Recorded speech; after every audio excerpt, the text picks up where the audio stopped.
বক্তা যদি আয়াত একটা বলে যে ঠিক কিনা বলেন, বক্তারও ইমান চলে যাবে, শ্রোতারও ইমান চলে যাবে। ধরেন আমি একটা কোরআনের আয়াত কইলাম, বললাম যে ঠিক কিনা, আপনারা সবাই বললেন ঠিক, আমারও ইমান শেষ, আপনাদেরও ইমান শেষ। কেন ইমান শেষ? আল্লাহর কোরআন এটা পৃথিবীর সকল মানুষও যদি বলে ঠিক, তাও ঠিক। কি বলেন? তাহলে কোরআনের আয়াত যাচাই করার ক্ষমতা আল্লাহ রাব্বুল আলামিন কাউকে দেন নাই। কোরআনের আয়াত ঠিক না বেঠিক বলবে কেন? কোরআনের আয়াত অবশ্যই ঠিক। যারা পরিমাণ যদি আমার সন্দেহ থাকে তো আমার ইমানে নাই। নবী সাল্লাল্লাহু আলাইহি ওয়াসাল্লামের সহিহ হাদিস বলার পরে যদি বলি ঠিক কিনা, তা আমারও ইমান শেষ, আপনাদেরও ইমান শেষ। কারণ রাসূলের হাদিস অবশ্যই ঠিক, এখানে বেঠিকের কিছু নাই। আমাদের দেশে কি করে, বক্তা কয় চিল্লাইয়া কোন সুবহানাল্লাহ, তখন সবাই কয় সুবহানাল্লাহ, এর আগে চুপ মারি থাকে, কিছু কয় না। এটাও সুন্নতের খেলাফ। বক্তা অর্ডার করবে না, কমান্ড দিবে না, আপনি শুনে জিকিরের মজলিসে নিজের থেকে সুবহানাল্লাহ বলবেন, নিজের থেকে আল্লাহু আকবার বলবেন। নবী সাল্লাল্লাহু আলাইহি ওয়াসাল্লাম সাহাবীদেরকে আয়াত শোনায়, হাদিস শুনে বলতেন, এই তোমরা চিল্লাইয়া কও সুবহানাল্লাহ। কি আল্লাহ রাসূল কইছেন কোনদিন? বলেন নাই। সাহাবায়ে কেরাম নিজেরা নবী সাল্লাল্লাহু আলাইহি ওয়াসাল্লাম থেকে শুনতেন আর সুবহানাল্লাহ বলতেন, শুনতেন আর আল্লাহু আকবার বলতেন। এটাই হলো নবী সাল্লাল্লাহু আলাইহি ওয়াসাল্লামের সুন্নাহ। তাহলে আমরা সুন্নত অনুযায়ী অল্প সময় কথা বলবো, কিন্তু কথাটা সুন্নতের বাহিরে যাওয়া যাবে না, সিস্টেমটা সুন্নতের বাহিরে যাওয়া যাবে না। আমালুন কালিলুন ফি সুন্নাতিন খায়রুম মিন আমালিন কাসীরিন ফি বিদআতিন। সুন্নত অনুযায়ী সামান্য আমল, 1 মিনিটের আমল, 10 মিনিটের আমল, আধা ঘন্টার আমল, সারা জিন্দেগির বেদাতি আমলের চাইতে অনেক গুণ বেশি উত্তম। বেদাতি আমল সারা জিন্দেগির আমলের চাইতে সুন্নতি আমলের দাম, এই 5 মিনিট 10 মিনিটের সুন্নতি আমলের দাম অনেক অনেক গুণ বেশি। তাহলে আমরা যে সময়টা অতিবাহিত করব, এত কষ্ট করে আসছি, বাড়িতে বসে থাকলে কিছু না কিছু তো করতে পারতাম, ঘুমাইতেও পারতাম। তো এই সব বাদ দিয়ে আল্লাহর দিন শেখার জন্য এখানে আসছি মাহফিলে, এখানে বেদাত করার জন্য আসি নাই, সবাই সুন্নত তরিকা শিখার জন্য, মানার জন্য আসছি। কি বলেন? কথা কয় না। তাহলে আমরা ক্লাস হবে সুন্নত তরিকায়, জিকির হবে জবানে, বক্তা কোনো অর্ডার করবে না, সুবহানাল্লাহ কোন, আল্লাহু আকবার কোন, ঠিক আছে? 2 নম্বর কথা, আমরা বুঝার জন্য কোনো একটা জিনিস জিজ্ঞাসা করলে, ভাই বুঝছেন কিনা, তখন বলবেন হ্যাঁ বুঝছি অথবা বুঝি নেই। তখন আবার একবার চুপ করে রয়েছেন, তাহলে আমি বুঝবো কেমনে আমার কথা বুঝছেন না বুঝেন নাই? আমি ধরেন 1 ঘন্টা কথা কইলাম, কিছুই বুঝেন নাই, তো এই কথা বলে লাভ আছে না। অল্প কথা কইলাম কিন্তু কথাটা বুঝছেন, এটাই হলো ফায়দা। এজন্য কথাটা বোঝা লাগবে। আচ্ছা, তাহলে আমরা ক্লাস শুরু করি। প্রথমে আসি, আমাদের সকলের তো আলহামদুলিল্লাহ ঈমান আছে, আছে তো নাকি? নাকি কারো সন্দেহ আছে? কি পিছনের ভাইদের কি সন্দেহ আছে? ঈমান আছে তো? বলবেন ইনশাআল্লাহ ঈমান আছে। ঈমানের সাথে ইনশাআল্লাহ ব্যবহার করবেন, তাহলে আমাদের সবার ঈমান আছে তো? ইনশাআল্লাহ আছে। আল্লাহ পাক আমাদেরকে মৃত্যু পর্যন্ত ঈমানের উপরে ইস্তেকামত থাকার তৌফিক দান করুন, আমিন। আচ্ছা, আমাদের যে ঈমানটা আছে, এই ঈমানের রোকন কয়টা বলেন তো দেখি? ঈমানের রোকন কয়টা? দেখি আপনার পিছনের ভাইয়েরা বলেন তো, ঈমানের রোকন কয়টা? আমি ওই দিন এক জায়গায় এক মাহফিলে গেছি, জিজ্ঞাসা করছি, একজন শ্রোতাও বলতে পারে নাই। পরে কয়, শায়েখ আমরা পারি না, আপনি একটু বলি দেন। ডাইরেক্ট কথা, আপনি একটু বলি দেন। তা এখন দেখি আপনার এই চান্দসার গ্রামে ঈমানের রোকন কয়টা? 6টা। তো সামনে দিয়ে 6টা করছে, পিছনের ভাইয়েরা মনে সন্দেহ আছে, বাড়তেও পারে কমতেও পারে। কি ঈমানের রোকন, আরকানুল ঈমান, কারণ ঈমান তো আমাদের সবার আছে, আছে না? তো ঈমান একটা ঘরের মতো, ঈমান একটা বাড়ির মতো। বাড়ি করতে গেলে যেমন খুঁটি দিতে হয়, ফিলার দিতে হয়, না কি বাড়ি হয়নি? অথবা পিলার দিছেন, পিলার গুনে ধরে গেছে, পিলার ভাঙ্গি পড়ে গেছে, তো গড় এটা থাকবো? তো ইমানেরও এরকম কিছু পিলার আছে। এখন পিলার একটা যদি ভাঙ্গি যায় তাহলে ইমানও ভাঙ্গি যায়। কোরআনে কারিমে যত জায়গায় আসবে ইয়া আইয়ুহাল্লাযীনা আমানু, বলবেন আমার আল্লাহ আমারে ডাক দিছেন, আমি তো ইমানওয়ালা, আমি তো ইমানদার, তাহলে আমার আল্লাহ আমাকে ডাক দিছেন। তাহলে এই আয়াতে আল্লাহ কাদেরকে ডাক দিছেন? ওরে কথা কয় না, মানে আমার কথাবার্তা বুঝে না এই এলাকায়। আমাদেরকে ডাক দিছেন। বলেন যে আমাদেরকে ডাক দিছেন। আল্লাহ রাব্বুল আলামিন ডাক দিছেন, এটার চাইতে আনন্দের আর কি? কালকে যদি চিঠি আসে মহামান্য রাষ্ট্রপতি আপনারে দেখা করতে ডাক দিছেন, কি আপনার ফার জমিনে পড়বে না? কি যদি খবর আসে প্রধানমন্ত্রী চিঠি পাঠাইছে, আমার কাছে একবার বাংলাদেশের প্রধানমন্ত্রী চিঠি পাঠাইছে, 2 বার পাঠাইছে, একেবারে পোস্ট অফিসে পাঠাই দিছে। দেখি যে আমাদের দ্বারকা বাজার পোস্ট অফিসে চিঠি আইছে, ওই হাজী নূর আহমদ সাহেবের ছেলে ইমাম হোসেনের নামে চিঠি আইছে। পাঠাইছে কে? বাংলাদেশের গণপ্রজাতন্ত্রী বাংলাদেশ সরকারের মাননীয় প্রধানমন্ত্রী। এইরকম 2 বার আসছে, 2টা চিঠি আছে আমার কাছে সংরক্ষিত আছে এখনো, পোস্ট অফিসে ডাইরেক্ট। এখন পুরা এলাকা জুড়ে অমুকের ফলার কাছে চিঠি আইছে প্রধানমন্ত্রীর থেকে, মানে গ্রামে গঞ্জে সবার মুখে মুখে ছড়াই গেছে প্রধানমন্ত্রী চিঠি পাঠাইছে। কেন পাঠাইছে? আমি দাখিল পরীক্ষায় বাংলাদেশ মাদ্রাসা বোর্ডে 11তম বোর্ড স্ট্যান্ড করছি, আলিম পরীক্ষায় সারা বাংলাদেশে 2nd হয়েছে। এখন আগে কিন্তু নিয়ম ছিল, এখন তো ওই স্ট্যান্ড নাই, এখন তো জিপিএ 5 আসার পরে সিস্টেম চেঞ্জ হয়ে গেছে।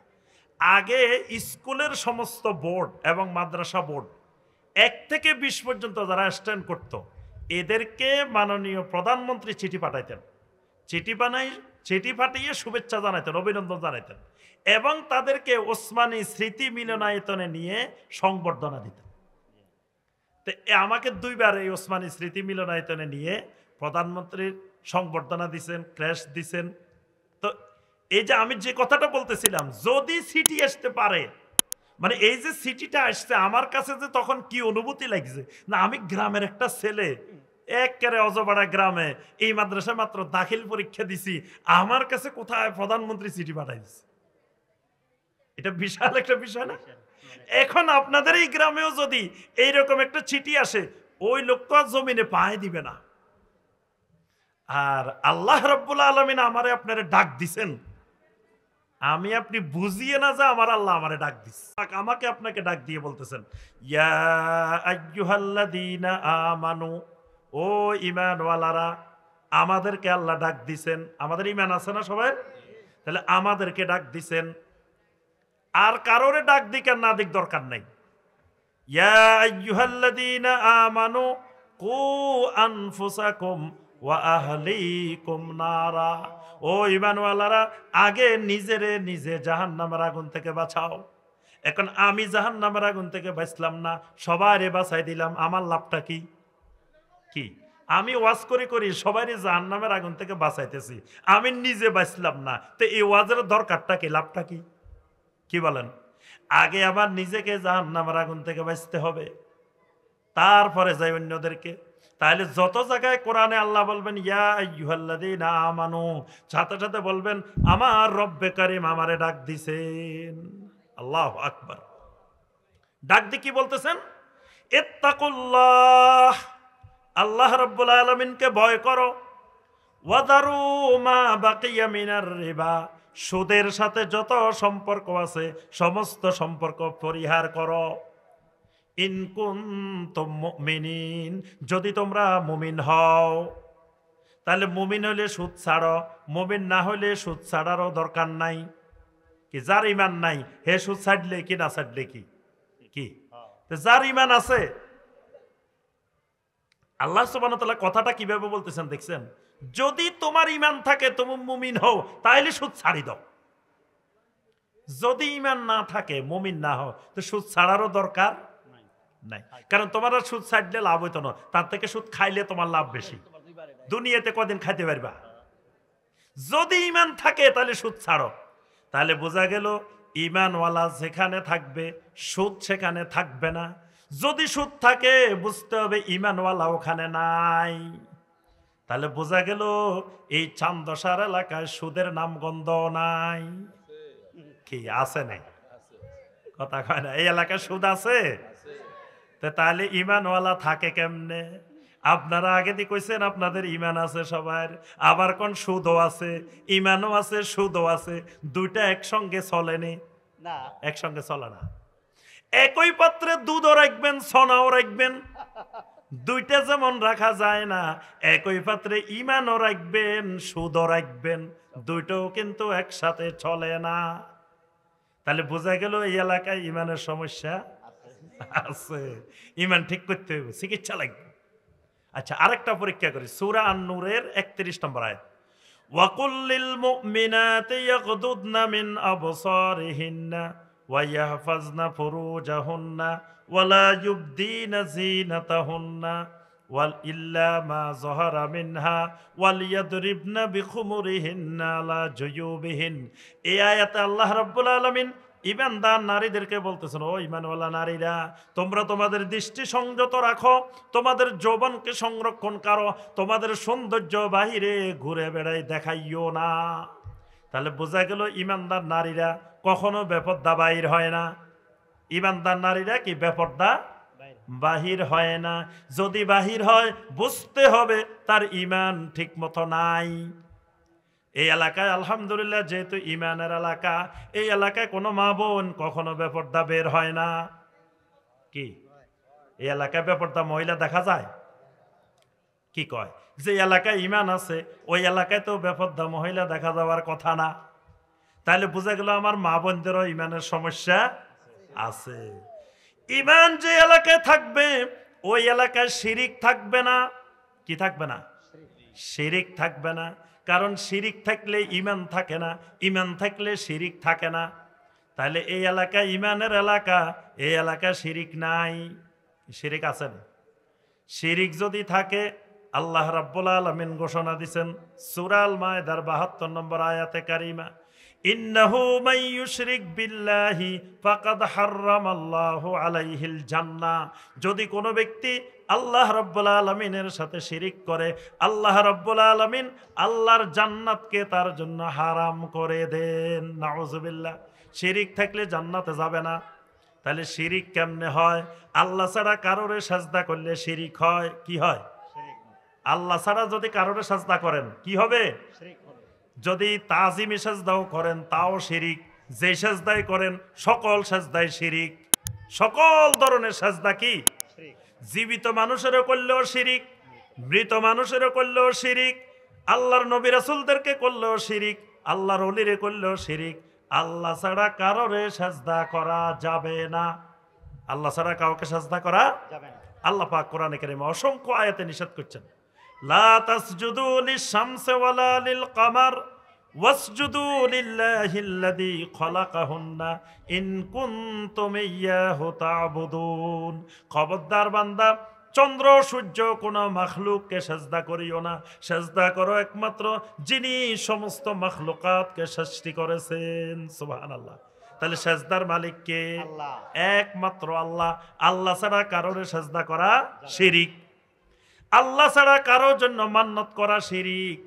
যদি গরু, ছাগল, খাসি, মুরগি, মোমবাতি, টাকা পয়সা, মশারি এগুলো নিয়ে যদি কোনো জায়গায় মান্নত করি রওনা দেন, কোনো জায়গার জন্য, জীবিত মানুষের জন্য, মৃত মানুষের জন্য, কোনো নবী রাসূলের জন্য, কোনো ওলিয়া উলিয়ার জন্য, কোনো বুজুর্গের জন্য এরকম মান্নত যদি করেন এটার নাম শিরিক। আপনার ঈমান শেষ। হ্যাঁ, এটাও শিরিক। গরু লইয়া রওনা দিতে চাইলে আল্লাহর ঘরের দিকে রওনা দিতে হইব। যদি গরু নিতেই চান রওনা দিতে হইব কোন দিকে? আল্লাহর ঘরের দিকে। হজ ৩ প্রকার, হজ্জে ইফরাদ, হজ্জে কারান, হজ্জে তামাত্তু। হজ্জে কারান হলো হজে রওনা দেওয়ার সময় সাথে করি গরু, ছাগল, কোরবানির পশুটাও নিয়ে রওনা দেওয়া। কিন্তু আমরা বিমানের মধ্যে গরু তুলতে দেয় না, ছাগল তুলতে দেয় না। এই কারণে বাংলাদেশ থেকে গরু ছাগল নিতে পারি না। যদি সুযোগ থাকতো গরু ছাগল নিয়ে যাওয়াটা ইবাদত। তো গরু ছাগল নিয়ে যদি রওনা দিতে হয়, মহিষ নিয়ে রওনা দিতে হয়, তাহলে রওনা দিতে হবে আল্লাহর ঘরের দিকে, এটা ইবাদত। আল্লাহর ঘর ছাড়া যদি রাজশাহীর দিকে রওনা দেন, ফরিদপুরের দিকে রওনা দেন, বরিশালের দিকে রওনা দেন, যদি ঢাকার দিকে রওনা দেন, কুমিল্লার দিকে রওনা দেন, এটার নাম শিরিক। এটার নাম কি? শিরিক। ইমান চলে যাইব। তাহলে ইমান থাকলে শিরিক করা যাবে না। এইরকম যতগুলো শিরিক আছে, আল্লাহর ইবাদত কোন মাখলুকের জন্য, কোন বান্দার জন্য যদি আপনি করেন, তাহলে আপনার ইমান আর